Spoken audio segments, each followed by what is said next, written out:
صبر فردی تک تک ما چی مگه روایت است زانیمن روایت چی مگه وشارکهم فی الاموال والاولاد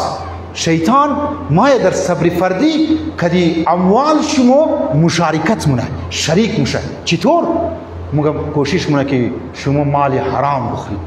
حق مردم را بخورید دکاندار صاحب میخواه روغن را قیمت اگر 50 روپیه مثال میزنم 60 روپیه او را کسی 100 روپیه سودا مونه میتونه زندگی خورا اگر قیمت اصلی روغن 60 روپیه است در 70 روپیه سودا کنه که 10 روپیه سود چی زندگی خور بیچلانه بسیار خوب طریقه لیکن ما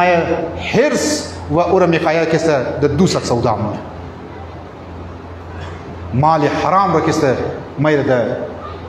شکم خو مایره میندازه انسان دیشو گفتم انسانی که گناه مونه انسانی که معصیت مونه از دایره ولایت علی علیه السلام و آل اولاد چی خارج میشه این یموتیم که درو اگو کس دوکا میدی فرات مونی مالی حرام را منی شکم خود رو کس میری عزیزم آگاه باش و شارکهم فی الاموال شیطان کس مشارکت داشته در اموال شما این شیطان میخواه منی معاشره مگه باید فراد زیاد چونه منی معاشره باید مال حرام زیاد چونه امزی خاطر در روز عاشورا امام حسین علیه السلام درو خطبه میخوانه اونا چیکار ندارو فوجش کیا هلهله مونن جیغ میزنه که تا مو گبی امام حسین علیه السلام را گوش نکنی امام حسین چی مگه خوب گوش کن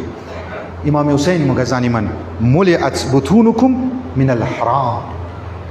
اشمو شک گیله نیست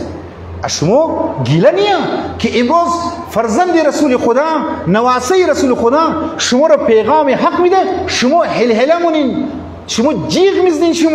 شما فریاد میزنین که گبی حق در گوشهای شما نرسه ملئت بطونکم من الحرام شما شکمهای شما از حرام پر شده که امروز شما را گبی حق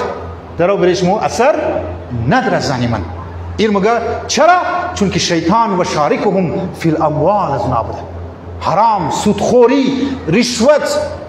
در منی معاشره اگر سودخوری زیاد چونه منی معاشره اگر رشوت زیاد چونه منی معاشره اگر حق یک دیگر همینطور گفتم یک دیگه بازی داده بر اون معاشره اگر امام زمان علیه السلام باید بگه انا المهدی مو همینطور میشه که در زمان رسول خدا در کنار کعبه در رسول خدا در آیات توضیح میده یک دانه که سمای گوشایخ بند میگیره گوشایخ که ما کبھی زیر گوشت نکنیم که امام زمان علیه السلام ما مگه ما مهدی هستم ما ظهور کدم